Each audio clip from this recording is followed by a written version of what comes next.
Hello everyone. तो आज का हमारा टॉपिक है types of evidences. Types of evidences बताते हैं कैसे, किसने और सीक्वेंस ऑफ इवेंट्स, कैसे किया, किसने किया और सीक्वेंस क्या थी उन इवेंट्स की। ठीक है, ये हमें कौन बताता है? टाइप्स ऑफ एविडेंस बताते हैं। तो सबसे पहले हमारे पास आता है फिजिकल एविडेंस। फिजिकल एविडेंस कौन से है? टेंजिबल है, जिसे हम अपनी आंखों से देख सकते हैं, नोज से फील कर सकते हैं, ईयर से सुन सकते हैं, उन सब चीजों को हम टेंजिबल कहते हैं। तो फिजिकल एविडेंस जो टेंजिबल है वो क्या हुए? जिन्हें हम अपनी आंखों से देख सकते हैं। ठीक है, ये क्या करते हैं? ये रिलेट करते हैं सस्पेक्ट और विक्टिम को किससे?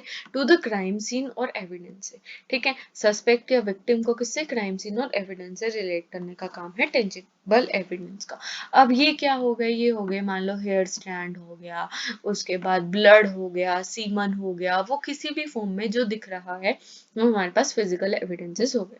अब रिलायबिलिटी मैक्स है। अगर डीएनए या फिंगरप्रिंट है तो मैक्स जो है इनकी रिलायबिलिटी है। जैसा कि तंदूर मर्डर केस में हुआ था। तंदूर मर्डर केस में क्या हुआ था कि एक लेडी थी, ठीक है, तो एक मतलब उसका जो हस्बैंड था उसने उसको मार दिया, ठीक है, और मार के उसको एक होटल के जाके तंदूर में जला दिया। अब बाद में उस लेडी के जो कपड़े हैं वो मिलते हैं और उनसे डीएनए मैच किया जाता है, तो वो उसके पेरेंट्स के डीएनए से मैच करता है, तो पता लगता है कि ये उसकी वाइफ थी और उसने उसको मारा है। ठीक है, तो ये था हमारा तंदूर मर्डर केस। तो हम इसमें सारा हमने डीएनए के बेसिस पे किया, तो इसीलिए रिलायबिलिटी मैक्स है अगर डीएनए और फिंगरप्रिंट जैसी चीजें, क्योंकि ये सर्टेन होती है। फिर एडमिजिबिलिटी, कि एडमिजिबल है कोर्ट ऑफ रिकॉर्ड में या मतलब कोर्ट में जो है एज एविडेंस हम इसको यूज कर सकते हैं। तो इसमें है more value than oral testimony. Oral testimony से ज्यादा वैल्यू है if collected in right manner, अगर सही तरीके से इसको कलेक्ट किया जाए। मतलब ये डिस्ट्रॉय ना हो और ट्रांसपोर्टेशन में, पैकेजिंग में या डैमेज ना हो, अगर इस तरीके से इसको कलेक्ट किया जाए तो ओरल टेस्टिमनी से भी ज्यादा वैल्यू ये होल्ड कर सकता है। क्रिटिसिज्म क्या है इसका? कि कंटामिनेशन हो सकती है, या फिर चेन ऑफ कस्टडी अगर ब्रेक हो जाती है, तो चेन ऑफ कस्टडी के ब्रेक होने से हो सकता है कि हम इस पे डाउट करें। ठीक है, अब चेन ऑफ कस्टडी क्या है? चेन ऑफ कस्टडी है कि हर एविडेंस जो हमें मिलता है हम उसकी एक रिपोर्ट मेंटेन करते हैं, जिसमें हर चीज हम लिखते हैं कि यहाँ से मैंने उठाया, ऐसे मैंने इसको पैक किया, पैक करके इसको यहाँ पर भेज दिया, उसने ऐसे ऐसे इसका एनालिसिस करा, वो सारी रिपोर्ट। अगर चेन ऑफ कस्टडी कहीं से भी ब्रोकन है तो एविडेंस पे ऑटोमेटिकली डाउट जो है वो आता है। तो इसीलिए चेन ऑफ कस्टडी पूरी मेंटेन होनी चाहिए और कंटेमिनेशन से फ्री होना चाहिए। तो इसलिए क्रिटिसिज्म क्या है कि कंटामिनेट हो सकता है और चेन ऑफ कस्टडी ब्रेक हो सकती है। ठीक है, अब उसके बाद आता है बायोलॉजिकल एविडेंस। बायोलॉजिकल एविडेंस क्या है? जो हमारी बॉडी से रिलेटेड एविडेंसेस है, लिविंग ऑर्गेनिजम्स में से जो निकलता है। हेयर हो गया, स्किन हो गई, सेल्स हो गए, हमारे सीमन, स्वेट, ब्लड एटसेट्रा, ये सब हो गए। अब रिलायबिलिटी, अब मान लो फिंगरप्रिंट है तो बहुत ही रिलायबल है। अब फिंगरप्रिंट से रिलेटेड दो हमारे पास केसेस आते हैं। सबसे पहले in the case of Begum Hazari versus emperor क्या हुआ था? उसने कहा था कि अगर फिंगरप्रिंट अनकोरोबोरेटिव है, मतलब उसके सपोर्ट में और कोई एविडेंस नहीं है, तो उस वो इनफ नहीं है टू डिसाइड अ केस। मतलब फिंगरप्रिंट चाहिए प्लस एक एविडेंस चाहिए उसकी सपोर्ट में, तो ही हम उसको यूज कर सकते हैं टू डिसाइड अ केस। ठीक है, पर in the case of public prosecution versus कंदा स्वामी क्या हेल्ड हुआ कि जो फोर्जरी के केस में सिर्फ थंब इम्प्रेशन के बेसिस पर जो है केस को सोल्व कर दिया गया, और थंब इम्प्रेशन को रिलाय करते हुए ही जो है वो डिसीजन दिया गया। तो इसलिए जो बेगम हजारी वर्सेस एम्परर में कहा था, एक तरीके से वो ओवर रूल हो गया in the case of PP versus कंदा स्वामी। एडमिसिबिलिटी है, बिल्कुल है अगर ढंग से कलेक्ट करते हैं। क्रिटिसिज्म, कंटेमिनेशन हो सकती है, एनवायरमेंट फैक्टर्स की वजह से हो सकती है, लोग कर सकते हैं, या कैसे भी कंटेमिनेशन। और कलेक्शन में अगर मान लो कलेक्शन के टाइम ही डिस्ट्रॉय हो गया, जैसे मान लो ब्लड ड्रॉप है, ठीक है, ब्लड ड्रॉप है या फिंगरप्रिंट है, ठीक है। तो ये चीजें जो होती है अगर कलेक्ट करते हुए डिस्ट्रॉय हो गया कि इसको इवेल्युएट नहीं कर पाए तो वो इसका क्रिटिसिज्म है कि ये हो सकता है।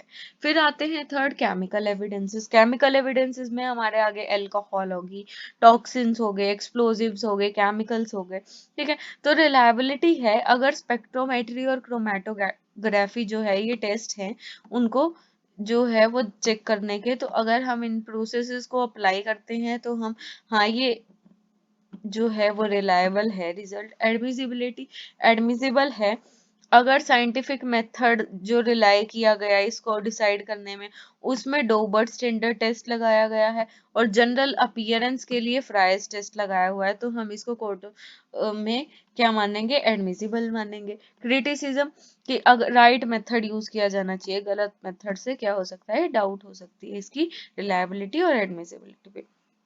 फिर फोर्थ आता है गन बुलेट मार्क्स और केसिंग्स डिफरेंट, ठीक है। एक भाई ये क्या है, एक गन है।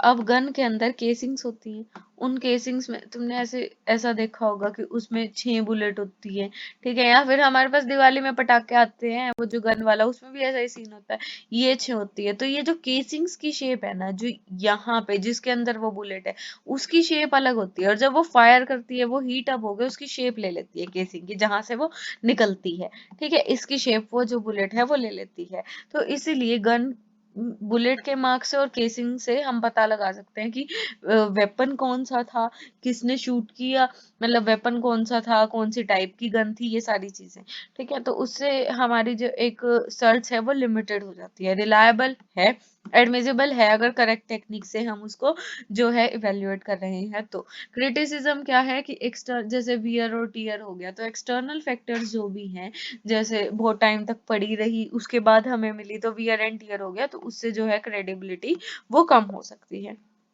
फिर आता है हमारे पास ट्रेस एविडेंस। ट्रेस एविडेंस क्या है, ट्रेस एविडेंस स्मॉल एविडेंसेस होते हैं, ठीक है। स्मॉल एविडेंसेस होते हैं कि अगर मान लो मैं किसी भी चीज को टच करती हूँ या कोई भी दो चीजें एक दूसरे को टच करती हैं, मान लो कि मेरी टी शर्ट और एक टेबल एक दूसरे को टच कर रही है, तो हमेशा ट्रांसफर होता है एक का दूसरे पे। मेरी टी शर्ट का कोई धागा, कोई फाइबर कुछ भी निकल के उस टेबल पे चिपक गया, या इसकी कोई भी वुडन वो चीज या डस्ट जो भी है वो मेरी टी शर्ट पे आ गया, तो cloth fibre, hair, glass shards, paint charts जो भी हैं ये ट्रांसफर हो जाते हैं एक से दूसरे पर।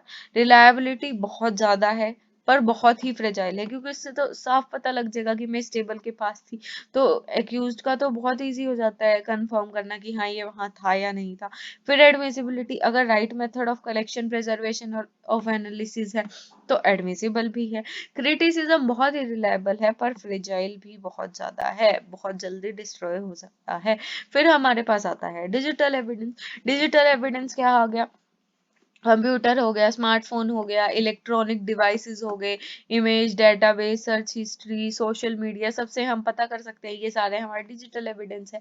रिलायबिलिटी इजी टू डैमेज है वैसे तो ये, पर फोरेंसिक इमेजिंग के थ्रू जो है, फोरेंसिक इमेजिंग क्या करता है कि हर जो चीज है उसकी एक, जो अभी थी ना, मान लो मेरा फोन है, मेरे फोन में एक सर्टेन चीज जो अभी थी उसकी एग्जैक्ट कॉपी को हम फोरेंसिक इमेजिंग करते हैं, तो बाद में अगर इसको कोई चेंज कर देता है, डैमेज कर देता है, डिस्ट्रॉय कर देता है, तो भी हमारे पास फोरेंसिक इमेजिंग तो पड़ी है, एडमिसिबल है आईटी एक्ट 2020 की जो अमेंडमेंट है उसके अंडर।